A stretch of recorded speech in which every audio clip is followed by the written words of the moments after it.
Tras unos días de feriado y en los cuales la atención de los ecuatorianos estuvo puesta en otros temas, vuelven al tapete los problemas y las diferencias políticas. Con el informe de los Pandora Papers, el diálogo con la CONAIE y la discusión de la reforma tributaria, así como análisis del presupuesto 2022 en la Asamblea. Damos la bienvenida al abogado Mauricio Alarcón, director de la Fundación Ciudadanía y Desarrollo. Al tiempo de darle la bienvenida, le preguntamos cómo ve la situación o las situaciones que se desarrollarán a lo largo de esta semana. Buen día y buen inicio de semana y buena semana para ustedes y para nuestra audiencia. Pues vemos más tensiones en la ya tensa relación entre el Ejecutivo y el Legislativo. Más allá de lo que determina la Constitución, algunos de nuestros representantes, miembros de una comisión permanente de la Asamblea Nacional, han llevado a cabo un proceso supuesto de investigación para terminar con conclusiones bastante extrañas, por mencionar un término y no referirnos incluso a los errores ortográficos que forman parte de dicho informe. En ese sentido, lo principal es recordar a nuestras autoridades, a todas ellas sin excepción, que la buena marcha de un país, la buena relación entre las autoridades y las instituciones, parte del respeto irrestricto a la Constitución y a la ley. Ya no estamos en aquella época en la que se forzaba a la Constitución y se interpretaban normas de manera antojadiza para poder llevar a cabo procesos sacados de los cabellos. Así es que un poco más de aterrizaje, un poco más de respeto a la normativa vigente y, por supuesto, a los pilares de la democracia que deberían sustentar todas las decisiones en el ámbito público. ¿Qué importancia, qué impacto piensa usted va a tener el informe de la Comisión de Garantías Constitucionales sobre los Pandora Papers? Si viviéramos en un pleno Estado de Derecho, probablemente diríamos que no pasará algo trascendente, no se tomará una decisión que pueda generar más fricciones.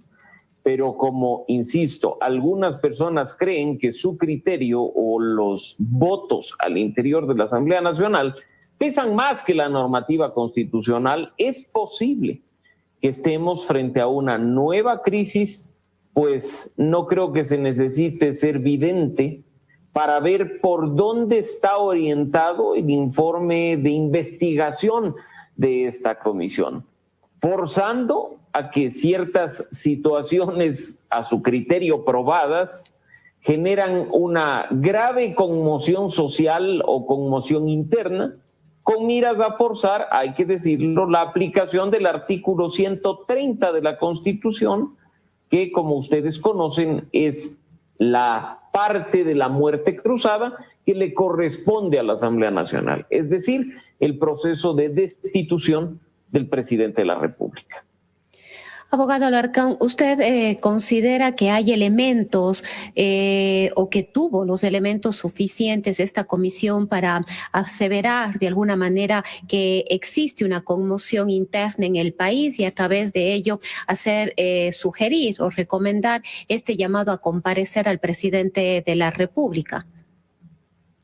Hay parámetros ya establecidos sobre lo que significa un grave estado de conmoción nacional, conmoción interna o conmoción social. Si bien el término, a simple lectura de la Constitución, puede resultarnos bastante subjetivo, los parámetros que están establecidos por principios y por decisiones de la Corte Constitucional dejan claro el camino respecto a qué hechos configuran, en este caso, tal causal. Intentar forzar la situación de una supuesta conmoción nacional, producto de la investigación periodística de los denominados papeles de Pandora, es ridículo por simplemente mencionar un término. Lo óptimo es que nuestros asambleístas actúen de manera responsable y si no han logrado llegar a conclusiones definitivas con los elementos que le han sido puestos a su consideración, quedarían mejor ante el país diciendo que el trabajo está inconcluso o que tienen que investigar más pero no llegar a este mamotreto que se ha presentado, que como he dicho, incluso tiene errores ortográficos, lo cual creo que resulta bastante imperdonable. ¿Qué opinas sobre la posición asumida desde el oficialismo, desde el Ministerio de Gobierno, el Ministerio de la Política, que afirma que se está gestando un golpe de Estado tras el informe de la comisión?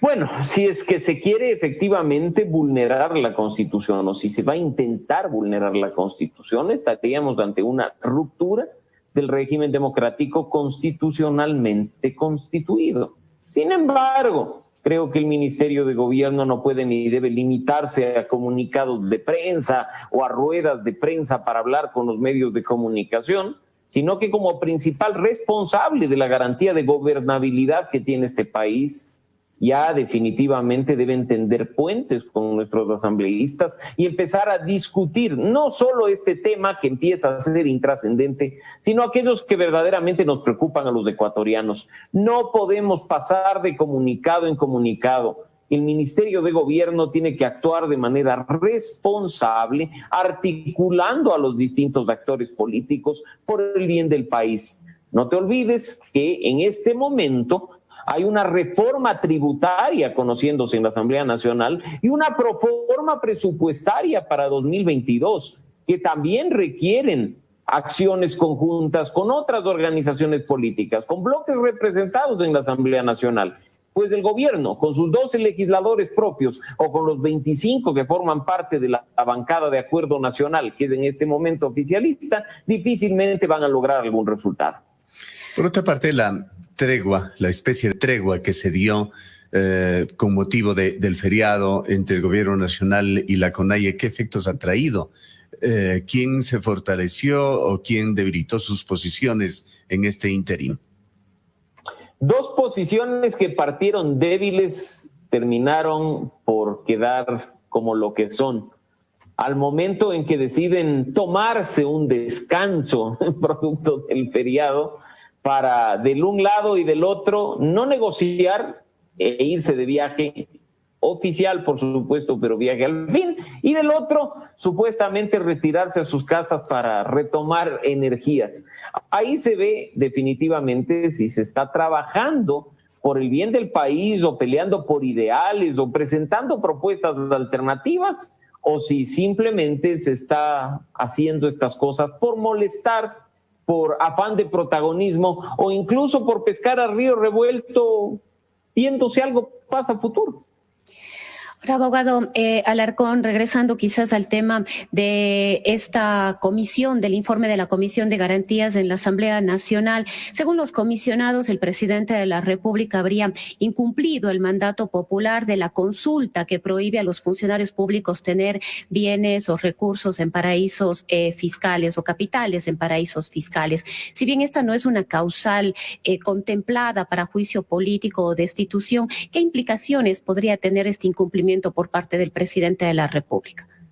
Bueno, si la conclusión de la investigación es esa, si el informe, una vez discutido en el Pleno, es aprobado, no trae consecuencias en el ámbito político, que es el que está en la esfera de la Asamblea Nacional, sino consecuencias de otro tipo, principalmente jurídicas, a nivel de otras instituciones del Estado, particularmente la Contraloría General del Estado y la Fiscalía como parte del sector justicia.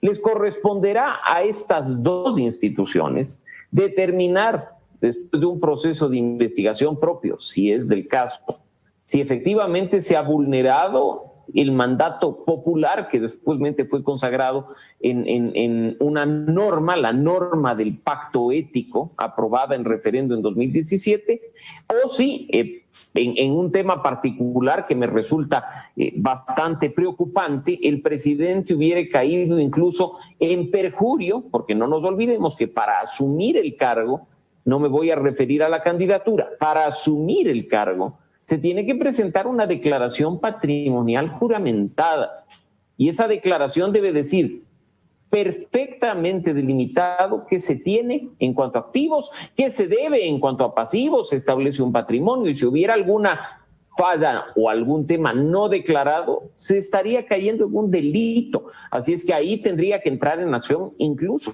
la Fiscalía.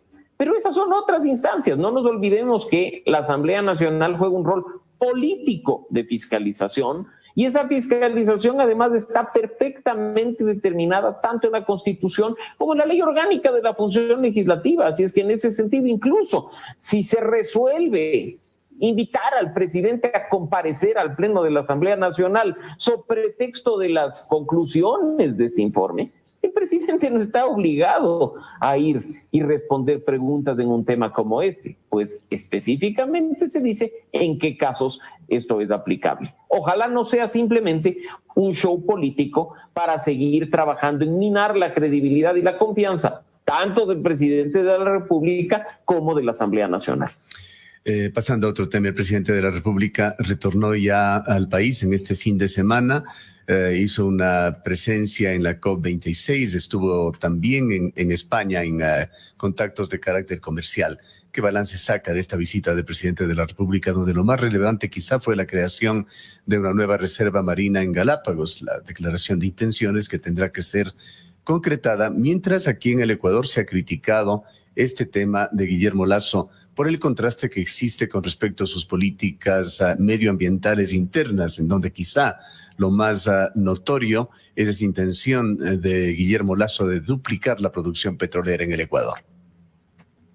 Bueno, en buena hora, si es que efectivamente se concreta lo mencionado en la cumbre de Glasgow, de ampliar la reserva marina de Galápagos. Creo que gana el país y gana el mundo. ¿Por qué no podemos aún hablar de un impacto positivo? Porque como el mismo gobierno nacional ha reconocido, es necesario que se lleve a cabo un proceso que podría ver la luz finalmente a inicios de 2022 con la expedición de los respectivos decretos ejecutivos. Y creo que en esta visita oficial no podemos ni debemos centrarnos únicamente en lo que ha sido su visita a Glasgow, al Reino Unido, sino que también, como conocen ustedes, se visitó España, un país con el que Ecuador tiene muchas relaciones comerciales, para conversar tanto con el jefe de Estado como con el jefe de gobierno de dicho país algunos aspectos que podrían ser importantes para Ecuador y, por supuesto, además, empezar a trabajar en ese país en específico nuevos acuerdos con miras a lograr mayor inversión extranjera que genere empleo en Ecuador. Si es que eso, al igual que lo de Glasgow, efectivamente se concreta en buena hora, pero por supuesto estas visitas oficiales inicialmente lo que representan es un intento del gobierno nacional por seguir abriendo espacios en el contexto internacional. ¿Se puede prever algún giro en cuanto a las políticas medioambientales, fundamentalmente petróleo y minería por parte del gobierno? Le veo difícil, Gustavo, y eso es algo que no lo hemos visto solo en este gobierno, sino en los gobiernos anteriores, la incoherencia con querer quedar bien afuera, diciendo que se trabaja a favor del medio ambiente o que se establecen políticas de reserva de biosfera o reserva marina, como es en este caso aplicable, pero a la interna se trabaja en otro sentido, pensando en el aspecto económico de manera primordial. Ya nos lo han dicho que ampliar o duplicar incluso, como se ha dicho, la explotación de recursos naturales no renovables, específicamente el petróleo, busca potenciar los ingresos del Estado para cubrir el déficit, para cubrir las necesidades económicas del país. ¿Qué tan ecológico y qué tan amigable con el medio ambiente resulta eso? Creo que todos ustedes saben la conclusión. Así es que, insisto, es parte de esas incoherencias que muchas veces se ve en el gobierno cuando se intenta trabajar en una buena imagen fuera y de cara al mundo y por dentro, en cambio, se trabaja en otros asuntos que nada tienen que ver con lo mencionado, en este caso específico en la cumbre de Glasgow. Sí, en otro tema, abogado Alarcón, para este 10 de noviembre está prevista la cita entre la Confederación de Nacionalidades Indígenas, el Parlamento de los Pueblos, con el presidente de la República, Guillermo Lasso. ¿Qué expectativas tiene usted? ¿Qué lecturas le deja? ¿Y qué posibilidades hay de que efectivamente salga humo blanco o se pueda llegar a algún acuerdo en este encuentro, considerando la posición de ambos sectores, la del gobierno nacional al advertir que definitivamente no se negociará en torno, por ejemplo, al precio de los combustibles y por su lado las exigencias de la CONAIE. Ningún diálogo es posible cuando las dos partes en él involucradas entran con bloqueos y con condiciones, entran con posiciones que no se van a mover ni un milímetro respecto de lo que la otra parte pretende. Eso no es bueno para el país cuando está de por medio no solo la economía nacional, sino incluso la tranquilidad de algunos sectores a los que efectivamente las medidas económicas relacionadas con los combustibles afectan. En ese sentido, esperemos que tanto el gobierno como el movimiento indígena lleguen el 10 de noviembre a una mesa de encuentro para presentar sus alternativas, para presentar al país, además, en qué puntos están dispuestos a ceder con miras a negociar puntos intermedios, porque del resultado de ese encuentro habrán beneficios para todos los ecuatorianos. Y simplemente recordar, como ya lo hemos mencionado en otros espacios y en ocasiones anteriores, que una decisión tan trascendental como la de los combustibles no pasa únicamente por sentarse con el movimiento indígena.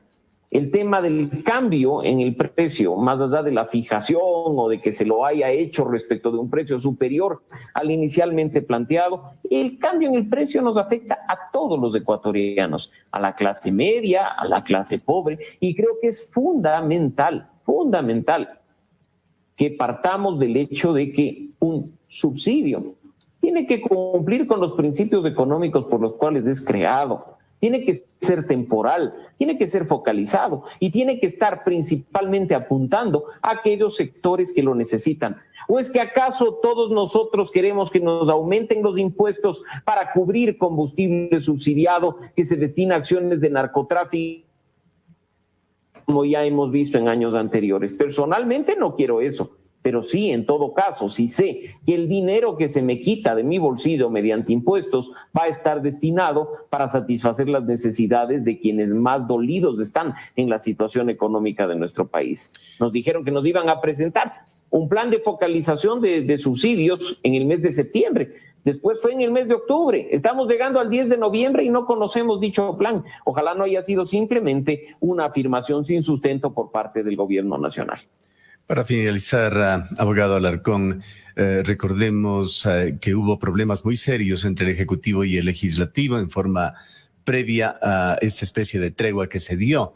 En los primeros meses hubo errores de procedimientos del gobierno al enviar proyectos de leyes a la Asamblea que facilitaron este bloqueo de la Asamblea. Se llegó incluso a hablar de la muerte cruzada. ¿Han cambiado las cosas? ¿Ve usted con más optimismo de que estos proyectos que se encuentran ahora en manos de la Asamblea puedan encontrar mayor viabilidad? Prácticamente sería el proyecto de reforma tributaria, pero también la proforma presupuestaria. Tanta viabilidad le está dando la Asamblea Nacional al Ejecutivo después de una, diría yo, exitosa estrategia de ablandamiento, echando mano de la dichosa muerte cruzada, que un proyecto de ley que debía estar en una comisión que no es afín al Ejecutivo, termina siendo conocida y discutida en una comisión en la que el Ejecutivo no solo que tiene presencia, sino que los miembros de dicha bancada incluso presiden la comisión. Ahí se ve que la Asamblea Nacional está tendiendo puentes con la Presidencia de la República. Esperemos que, de una vez por todas, esa estrategia de ablandamiento que nos recuerda, para quienes son nuevas generaciones y para quienes estuvieron en aquella época viviendo la política nacional, lo actuado por Jaime Roldós en los años 70, finales de los 70, cuando teniendo un Congreso Nacional en contra, echó mano de un supuesto referendo para disolver el Congreso Nacional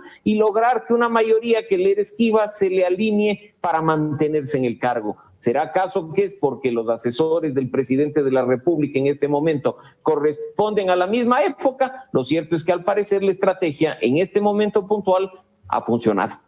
Bien, queremos agradecer al abogado Mauricio Alarcón de la Fundación Democracia y Desarrollo por su opinión y su visión sobre lo que se espera en esta semana que se inicia en Ecuador, en donde hay varios temas que estarán siendo discutidos y debatidos en el tapete político.